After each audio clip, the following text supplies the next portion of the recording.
মাছ ব্যবহার করে কি উপকার পেয়েছেন? বলেন। আপনি কিষানের পণ্য ব্যবহার করে কি উপকার পেয়েছেন সেটা বলেন।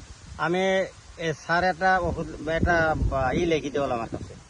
লিখে দেওয়ার পরে যে আমি সেইটি ব্যবহার করি, আমার ঝাল গাছ এই অবস্থা, মানে সুন্দর ডোকা ছাড়িছে। যে 1 সপ দিয়েছি, আর 1 সপ দেওয়ার পরে যদি আরো সুন্দর হওয়ার ঠেকছে, তো এটাই আমি দিয়েছি। এখন আমার 5 লোক এখনো দিয়ে দিই। 5 সালের এই অবস্থা, আপনি বলেন ভাই আপনার কি অবস্থা? আসলে না জানা ছিল না তো, আপনাদের কৃষি পণ্যটা তো আমার জানা ছিল না। আপনারা আসছেন, কথা বললাম, রেজাল্ট তো পাশাপাশি বোঝা যাচ্ছে, যেহেতু আমার পরবর্তী জমিতে পাশের একই জমি একই অংশ, যেহেতু উনি আপনাদের কিষান কোম্পানি যে বীজগুলো ওষুধগুলো ব্যবহার করছে, তাই বিধায় গাছগুলো অনেক সুন্দর। আর আমি বিধায় আমি করি নাই, এজন্য আমার গাছগুলো সব কুকড়া লেগে আছে, পাতাগুলো অনেক পোড়া পোড়া ভাব। আমি জানতাম না, এজন্য করা হয়নি, বুঝছেন। আচ্ছা, এবারে আপনি- জানতে পারছি, আচ্ছা, ঠিক এবার আছে। আমি আপনাদের পণ্যটা ব্যবহার করবো। আচ্ছা, ধন্যবাদ।